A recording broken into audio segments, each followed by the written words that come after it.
Thank you, President. My adjournment matter is for the Minister for Corrections. It follows the recent release of the latest Drugs in Prisons report. On the one hand, I congratulate the government for continuing to release this report, that it does so comprehensively and on a monthly basis, and that officers in the prison system appear to be undertaking this testing and checking work on a regular, ongoing basis, which is very welcome. But on the other hand, it is sadly one of the more disheartening public documents that I continue to come across in this job. The reason I say that is seemingly without fail it continues to paint a very disturbing picture of the scale of the drug use within and the level of the smuggling of contraband substances into Victorian jails.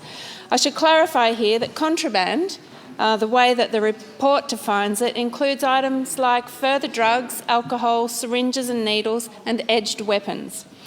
In this latest version, which details statistics from June, the number of positive random drug tests across Victorian prisons had increased to more than 5%. For the year to June, the report also revealed that there were seizures of contraband from prisoners amounting to over 750 litres of alcohol, around 900 edged weapons, 360 syringes and needles, and nearly 2,000 hits of heroin replacement drug. In each case, that is a significant increase on the already alarming numbers from the previous 12 months.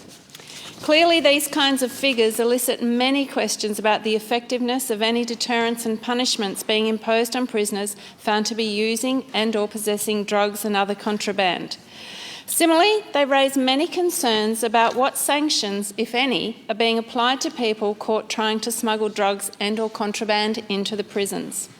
The action that I therefore seek from the Minister is that he clarify how the government has established the benchmark for the levels of drugs and contraband use that are stipulated in the Drugs in Prison report, and why it should apparently be regarded as acceptable that there should be any drugs or contraband items allowed in the state's prisons at all.